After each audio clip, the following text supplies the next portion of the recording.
How's it going, everybody? I'm Steve Ninja, and welcome back.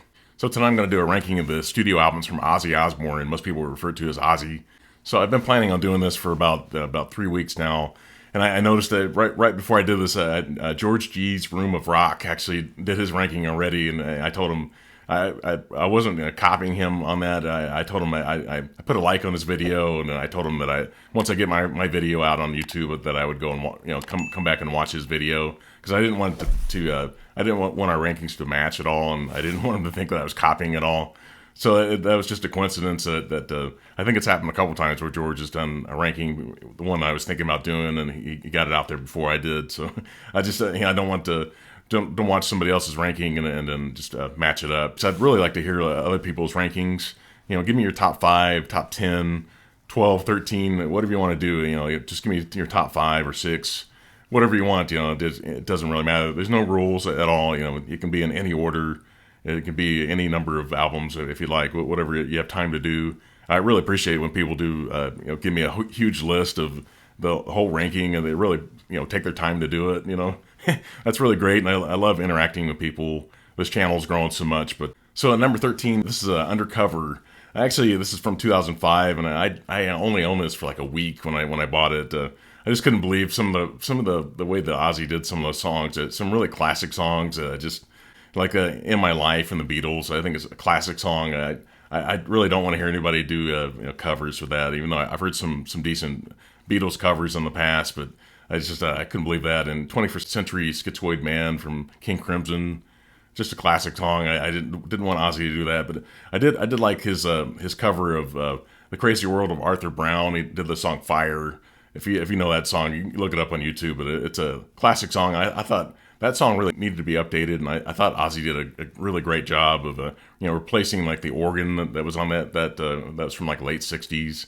I thought that he did a really great job of that cover, and I think that's a cover that really needed to be done, and so. But I just couldn't keep it. I can't imagine listening to that again. So it was so disappointing, and it's considered to be like part of his discography. And I'm like a completist. Usually when I really like a band or artist, I'll buy everything from them. But I just couldn't keep that. But so I have that at number 13. So the other 12 albums in his discography I do own. At number 12, I have Black Rain from 2007. I Don't Want to Stop and Not Going Away. I thought those were two really good songs, but for the most part, I don't really like this album all that much, but I've got it at number 12. At number 11, I have Scream from 2010. This has a few good songs on it. Was it Gus G? I think was the guitar player on this. Zakk Wylde didn't play on it, but Let Me Hear You Scream, Let It Be, Life Won't Wait. I thought that Life Won't Wait is not a metal song at all, but it's a really acoustic guitar kind of song. But I kind of like that song. But I've got it at number 11. At number 10, I have Down to Earth. This one's from 2001. I actually had this. I actually caught an audible here last night when I was putting my list together, because I had the one I have at number 9. I kind of flip flopped them, but I think it gets me through. I think it's probably one of the best Ozzy songs ever. Really heavy song. Dreamer, Junkie. Has some good songs on it, but as far as an album is concerned, I don't really like this album that much. But so at number 9, I have Ordinary Man from 2020. Some people will probably say Down to Earth is probably better than this. So this probably shouldn't be ranked as high as it is, but it has like guest guitar players on it. Zakk Wylde doesn't play on it at all. Under the Graveyard, Straight to Hell, Scary Little Green Men. I really like that song. The title track with Elton John. Singing on it.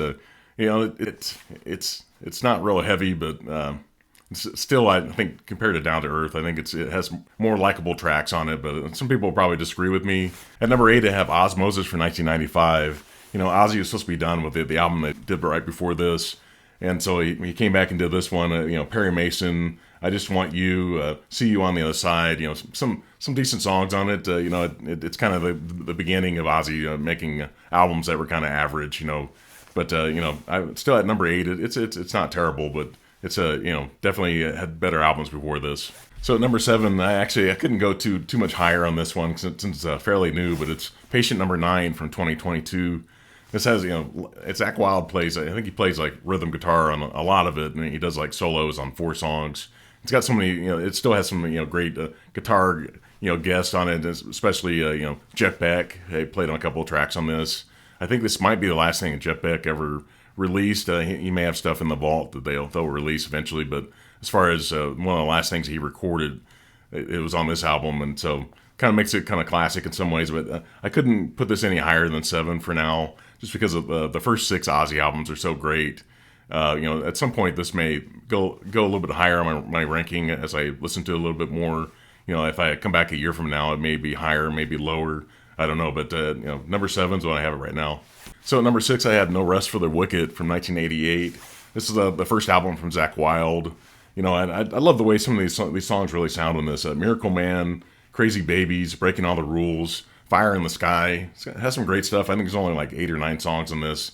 Miracle Man is one of those. When I heard it originally, I didn't really like it all that much. But then when you go back and listen to that song, I love that kind of the production of it. It's kind of different. It's not extremely heavy, but Zakk Wylde's really great on it. But just the way that Miracle Man, kind of that backing vocal, the way it's kind of digitized, kind of sound. It's something when I listen to it now, I think, wow, I really like that song. So number 5, some people might have this a little bit higher than I do, but it's from 1983, Bark of the Moon. Obviously, the title track is really great. It says Rock and Roll Rebel, Center of Eternity, You're No Different. It has a song So Tired, which is the second single off this album. That song's so kind of slow, kind of depressing. It's amazing that he made a video for that, and that it was the other single on this. This is actually the second Ozzy album I ever bought, but it's The Ultimate Sin from 1986. This is the second album with Jakey Lee. I didn't mention that on Bark of the Moon, but he played on that album and on this one. Love the album cover on this. It's Ozzy like a demon there. It's really dark. I love the song Shot in the Dark, even though that's I think the first video on it, or maybe the second video on it. Really kind of somewhat commercial in some ways, but it has the title track is really a great song. It has Killer of Giants. It has Never Know Why, Lightning Strikes. Some great songs on this.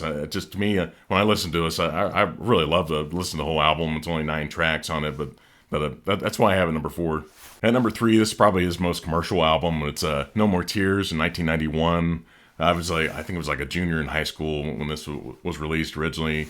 Obviously the title track is a great song. Hellraiser, I Don't Want to Change the World, Mama, I'm Coming Home, Road to Nowhere. It definitely had this kind of sound like Ozzy was definitely planning on ending his career with this album. And then obviously went several years after that. 1991, he's just now retiring. I don't know if Ozzy's going to make any more albums necessarily, but he's definitely not going to tour anymore. So that he supposedly was ready to end his career, back in 1992 or 3, whenever that tour ended. But the No More Tours tour, I don't know, but it didn't happen. Number 2, I have Blizzard of Oz from 1980. This was obviously after Ozzy got fired from Black Sabbath a couple years later. It's I Don't Know, Crazy Train, Mr. Crawley, Steal Away the Night. Has a song D, and I love that instrumental that Randy Rhoads does on this. My top 2, obviously, Randy Rhoads, a great guitar player that died way too young, and really unnecessary kind of death, really avoidable, really sad that happened that way. But so number 1, I have Diary of a Madman from 1981. Great album. Only 8 tracks on it. Over the Mountain, Flying High Again, You Can't Kill Rock and Roll, great song. Believer, Tonight. It has the title track, which is, I think is a great song. One thing, one comment I have to make though, some people might disagree, but one section of the song that kind of reminds me of a Moody Blues song, and I won't even say what song I'm referring to, but just I'd be interested to know if people kind of let me know in the comments what song I might be referring to. But so that's all I have for tonight. Like I said, give me your ranking in the comments. Let me know just how you would rank these. It doesn't have to match my ranking at all. Some people would have probably Bark of the Moon a lot higher than I do. I still have it at number 5. I think that's fairly good ranking. Top 5. Like I said, the top 6 Ozzy albums are just his best ones. I think the new album is fairly good, and it's one that it still has to grow on me a little bit more. At number 7, I had it fairly high. I couldn't break the top 6. The first 6 Ozzy albums couldn't break that top 6 for me. But it's possible that album, if that ends up being Ozzy's last album, which I kind of doubted if it would be. He may have something else that he wants to do before he's done, but Ozzy's just in really poor health. And I can't imagine him doing another album. And I think Patient Number 9, I think, is a really great way to end his career. So we'll see if he ever does anything else besides this. But I think that's a great album to go out on. Compared to Ordinary Man. Please put a like on the video, and please consider subscribing. And have a good night. Thank you. Bye.